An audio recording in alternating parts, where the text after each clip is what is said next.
On today's Locked On Thunder podcast, we're going to dive into the Oklahoma City Thunder having their fifth preseason game, what we've learned so far, how good this team can be, and is the three-point shooting legitimate? Plus, this 2022 NBA draft class that the Thunder just drafted is shaping up to be a very, very good one. Let's dive into it and more on today's Locked On Thunder podcast on the Locked On Podcast Network, your teams every day. You are Locked On Thunder, your daily Oklahoma City Thunder podcast. Part of the Locked On Podcast Network, your team every day.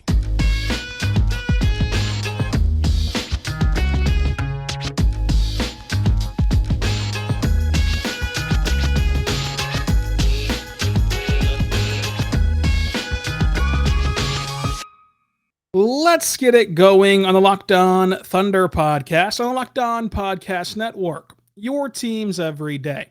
I am your host, Rylan Stiles. You can follow me on Twitter at Rylan_Stiles. Follow the show on Twitter at LOThunderPod. Email the show, LOThunderPod@gmail.com. On today's show, we're going to be diving into the Oklahoma City Thunder beating the Detroit Pistons in the fifth preseason game in which Darius Bazley has his best game yet. Josh Giddey continues to impress. How good can this rookie class be for OKC? And is this shooting improvement from the Thunder legitimate? Diving into all of that on today's show. Thank you so much for listening to Locked On Thunder. Subscribe for free across all podcasting platforms so you never miss an episode. We are here for you on YouTube and all your other podcasting platforms Monday through Friday. Subscribe. It's all free. In this game, SGA was out, Chet Holmgren was out, Kenny Hustle was out, and Mike Muscala was out. Of course, Marquise Chris and Trey Burke are not with the team. They're just waiting to get waived. So the starters were Josh Giddey, Trey Mann, Lou Dort, Jalen Williams, and Jerry. That was a very interesting starting group. I love trying out Jalen Williams from Santa Clara at the power forward position. Of course, Jeremiah Robertson-Earl has been playing center since his rookie season.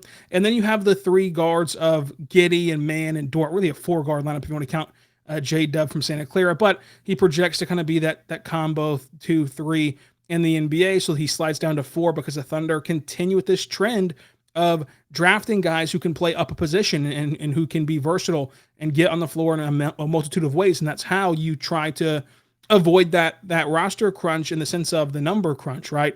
There's only so many minutes to go around. Well, if you can play 2, 3, 4 positions, you can get on the floor despite the amount of players that the Thunder want to get on the floor in this season. And there's a lot to discuss. I mean, through 5 preseason games, the Thunder have looked really good. Now, granted, 2 of those games are against non-NBA teams, but the only time that the Thunder have lost a basketball game this season is whenever they shot 18% from three-point land in Tulsa against the Dallas Mavericks. And they lost by 2. They lost by 2 points. They've been playing great defense. They've been rebounding well. They've won the rebounding battle in every single game that they've played in so far this season. And when they shoot better than 18% from the three-point line, they win. And that brings us to the three-point improvement. Obviously, the Thunder went out there and they hired the best shooting coach in the business, Chip England. And since then, through the first 5 preseason games, granted a small sample size, but Derek Parker of Sports Illustrated Oklahoma City Inside the Thunder put together a tweet that had all the different numbers. Aaron Wiggins, 56% from three-point land this year on 3 attempts per game. Trey Mann, 54% from three-point land on 7 attempts per game. Josh Giddey, 50% from three-point land on 3 attempts per game. Ousmane, 50% on 3.5 attempts.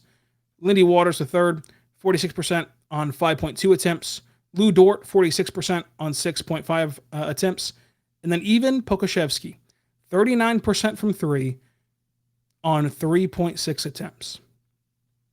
Now look, is this all going to sustain itself over the course of a full 160, well, that's baseball, but 82 game season? No, it will not sustain itself over the entire season. But honing in on a few of these guys, Josh Giddey, let's start there. First and foremost, can Josh Giddey shoot 50% from 3 throughout this entire season? No. He just can't. That would be an unheard of improvement. And even getting all this improvement in 1 year would be unheard of. But let's talk bigger picture here. Bigger picture, can you expect for Chip England to come in and make Josh Giddey a 50% three-point shooter? No. Starting point being at 26% last year. Again, as a rookie, Josh Giddey shot 26% last year from three. With that being your starting point, you can't really get up to 50% ever, probably. And also, especially not in one off season, really half of an off season because of the hiring point in which you got Chip England around these guys. But the beautiful thing is, again, we're honing on Josh Giddey here. You don't need Josh Giddey to shoot 50% from three. That's not what you need. You need Josh Giddey to be simply league average, somewhere in that 35, 36, 37% range from three-point land. If he can do that, his game evolves into a star player. If you believe that the defensive improvement is real, which obviously it appears that way because he has the frame to play that defense. He's filled out his frame in the offseason. He looks committed on the end of the floor. And, he's 6'8", 6'9". Of course he can play some defense. And it's showing up now in the preseason. And if you believe that he can shoot 35, 36% from three eventually in his career, maybe not even this year, obviously, but eventually in his career, you mix that with improved rim finishing that we've seen so far in Summer League and preseason.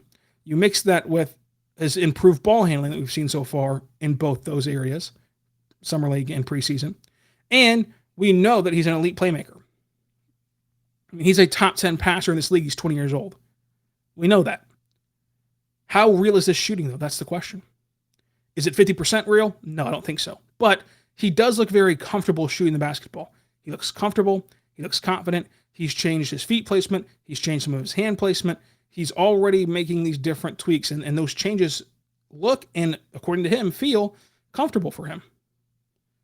So it won't be 50%, but that's not what the Thunder need.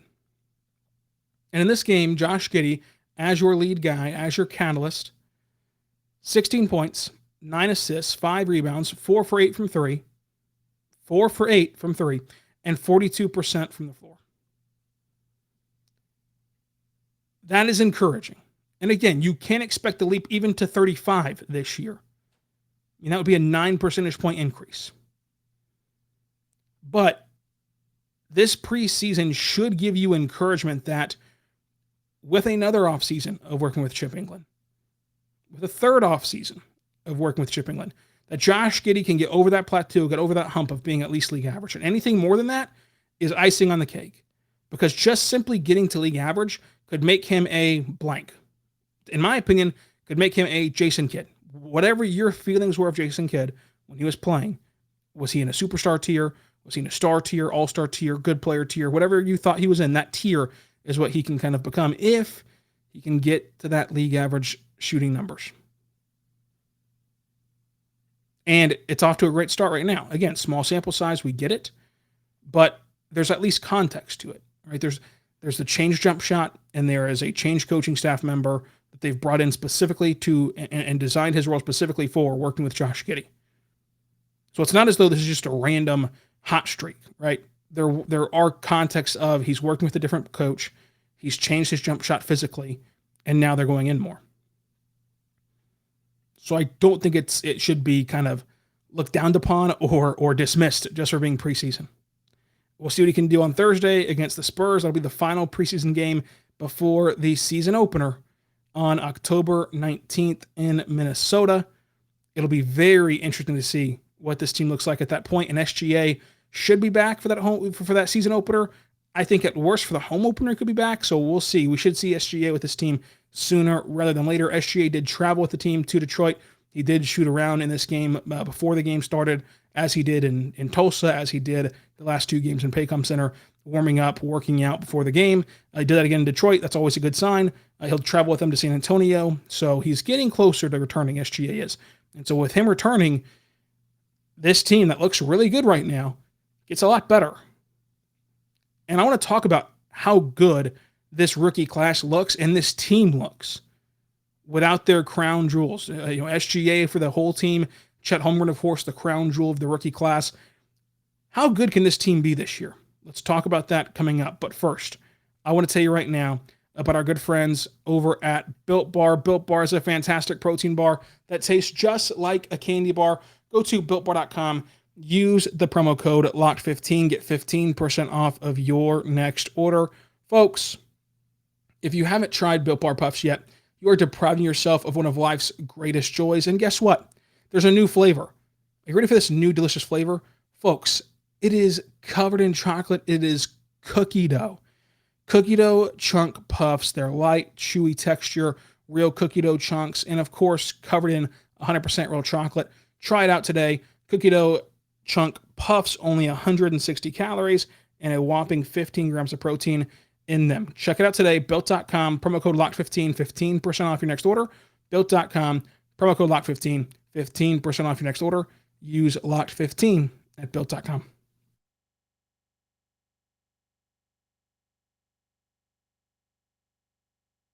We are back on the Locked On Thunder podcast, on the Locked On Podcast Network. Your teams every day.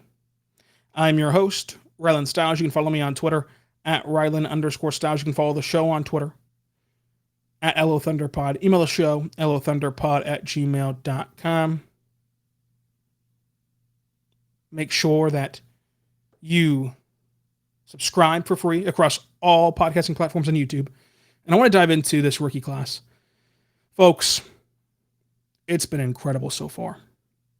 And what we've seen over these last 5 games has to really get you excited for the future of this team, because you can just start with Jalen Williams out of Santa Clara, who in last night's game had 16 points, 3 assists, 7 rebounds. He had 3 steals. He drew a charge on defense.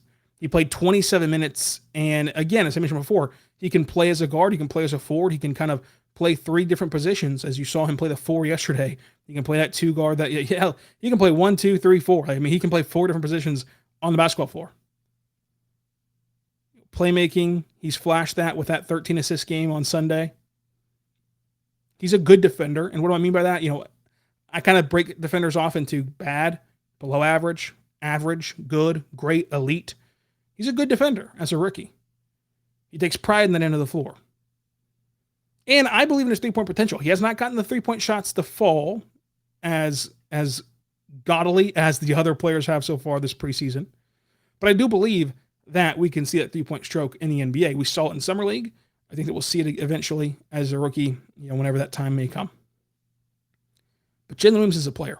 I think that Jalen Williams has all-star potential. I love the way he can cut. I love the way he can be versatile. He can play on ball. He can play off ball offensively. He can be a good help side defender, but he can also be a great on ball point of attack defender.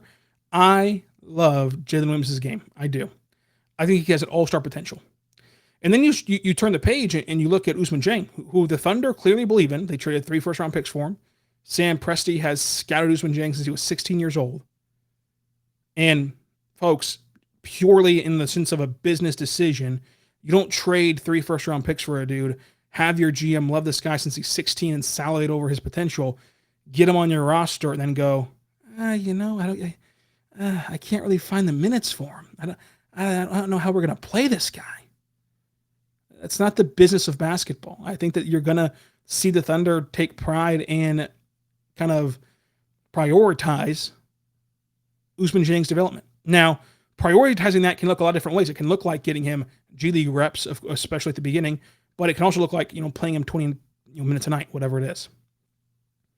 But the fact that he looks so incredibly fluent, he looks so awesome on defense, the shot is already progressing nicely as he goes 3 for 3 from deep yesterday.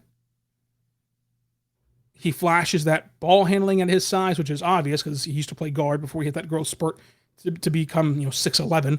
But he has that great ball handling that can get himself open, but can also buy time and get his teammates open, obviously. Had an assist, 2 rebounds, 13 points. He shows potential as a cutter as well, and a guy who can attack hard at the rim. We've seen him, Sunday just blitz the Nets from 3 on this game Tuesday, but on Sunday was awesome at attacking the rim off the dribble. Laid it up instead of dunking it. Who knows what that's about? We'll see if he can start dunking it in games, but still, he's been awesome. Even Jay Will out of Arkansas Look, he doesn't have the flashy potential. I mean, Ousmane Dieng, if you have a 6'11 guy, you traded 3 first-round picks for, you drafted at pick 11, and who's 6'11, can shoot, can handle, can pass, can play really good defense. Worst 13, who does that sound like? Who knows what his ceiling can be? His ceiling is just, the roof. I've already said that I think Santa Clara Jalen Williams is an all-star caliber guy whenever it's all said and done. Jay Whale doesn't have that lofty ceiling, right? But I don't see a way in which Jalen Williams isn't at least competent enough to be a solid bench connector that comes in off your bench and either A, there's a game where you lack intensity and you just struggle to get up for that opponent whenever you're actually a good team, etc. And he comes in and just kind of wakes everybody up. If you're flowing, he comes in and keeps that intensity of, diving for loose balls, taking charges, whatever. And then also, we've seen what Mark likes to do some whenever he had Al Horford was create out of the high post. Chet Holmgren, of course, can do that out of the high post as well. Whenever your team is, in the phase of him being back with the team next year, you can kind of ease back in with your second unit and not lose your identity and still have Jalen Williams creating out of the post. So, while Jalen Williams will never be a starter in this league, I don't think, much less anything higher than that, I do think that as a 7th, 8th, 9th, 10th man, he can allow you to kind of connect the two units and not have to totally change your identity, because he's a guy that can be versatile, can play fast, can get rebounds and throw outlet passes, can do all those things that a lot of the identity of this team will be whenever it's all said and done. We've rattled off 3 different rookies, and we haven't seen Chet Holmgren play a minute yet, and he is the crown jewel. He is the guy that can be franchise altering. He is the best prospect on this roster is Chet Holmgren. This is all on the heels of the 2021 draft class, which had Josh Giddey and Trey Mann and Jerry and Aaron Wiggins. And again, is Jerry's ceiling and Wiggins' ceiling that high as an all-star? No, but those guys are quality rotational players. I mentioned Jason Kidd as a comparison for Josh Giddey's, ceiling. And Trey Mann, I think, is a guy that can be a 6-man microwave scorer for you at a very, very, very high level and can be the difference maker. I mean, look at the Dennis Schroeder year whenever he was the difference maker off the bench as a 6th man. And then closed games with that team, obviously. And that 3-guard lineup. This rookie class has a chance to be very, very special. Josh Giddey has a chance to be very, very special. And when you can pile all of these really good players together, and we still haven't seen them play with SGA yet, we still haven't seen them play with Chet Holmgren yet, then you really see this puzzle coming together for Sam Presti and this front office and this organization. It's exciting. It's exciting stuff. It's also exciting that Darius Bazley had his best game of the preseason so far. And how did the Thunder win this game? Well, they won it by their switchable defense and their play from beyond the arc. Let's talk about them clamping up Cade Cunningham as well coming up. But first, I want to tell you right now, but our good friends over at PrizePicks. PrizePicks is incredible, folks. It's just you versus the projected numbers. It's daily fantasy made easy. I think that what you should look for here is, with the NBA season starting, for example, next Wednesday, whenever the Thunder are in Minnesota, you can't go to the game. You're sitting at home watching on TV. You're so excited because it's in Minnesota, so you can't go if you live in Oklahoma. You just get on your phone, go to PrizePicks, put in promo code LOCKEDON for 100% deposit match up to $100. And what they're going to do is present you with options. So it'll be like, for example, Josh Giddey. And let's say the number is 7.5. 7.5 assists, over or under.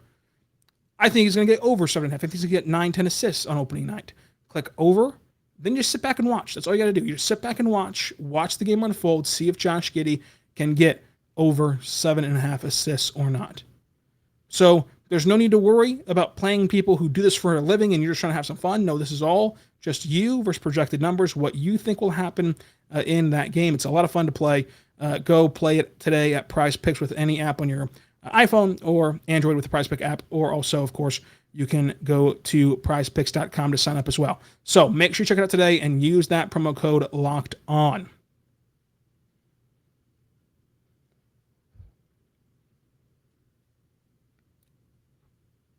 We are back on the Locked On Thunder podcast, on the Locked On Podcast Network, your teams every day.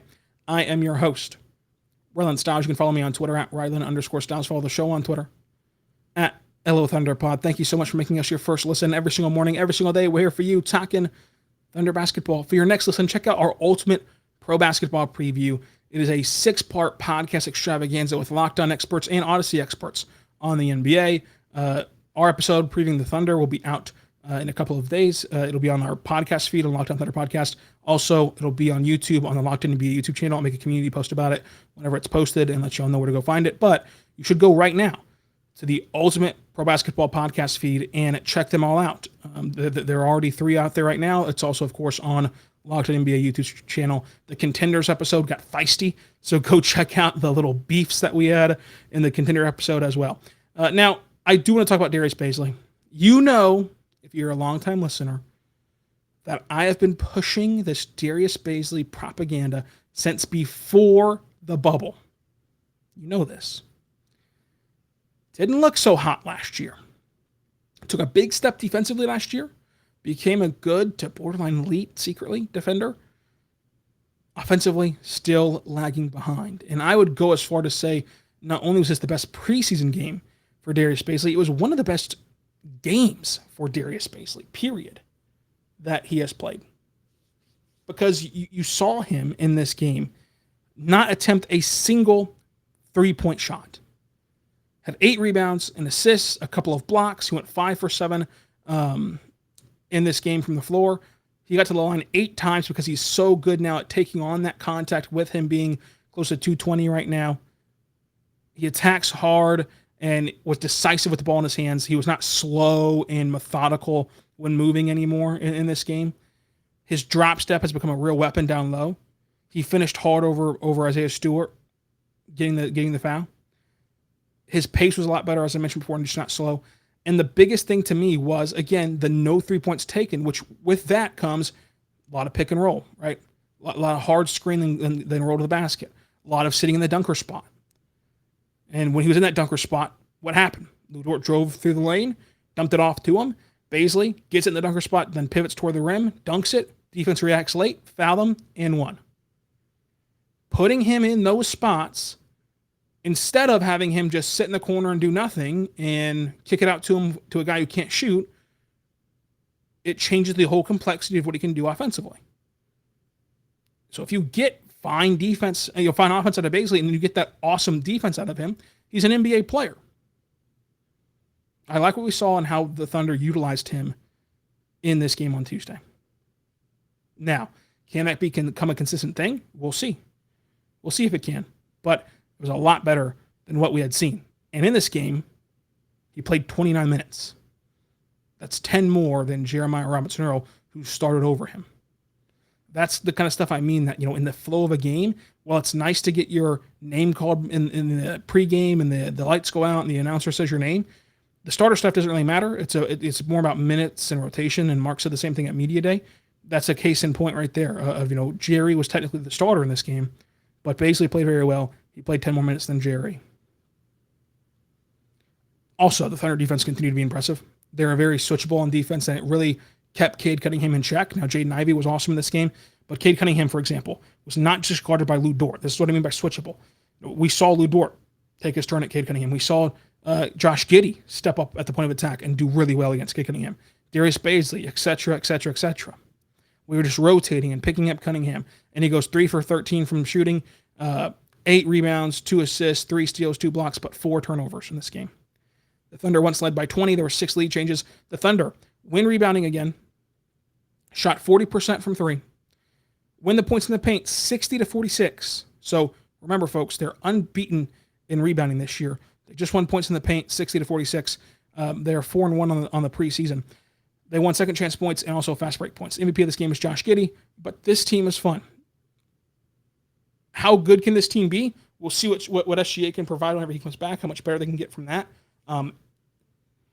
Look, this team's going to be fun nonetheless. That's all I can promise you. And you should support this team on the 23rd when they come back home for their home opener and throughout this season, because as we've already seen glimpses of in the preseason, no matter what combination of players that are thrown onto that floor, they are interesting players. They are exciting players. They are players who you're going to want to care about in the future of this organization. Make sure you're out there at the Paycom Center. I'll be there.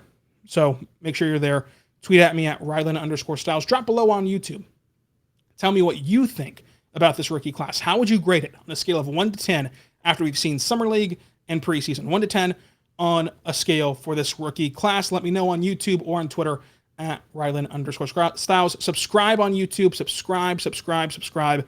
And until tomorrow, be good and be good to one another.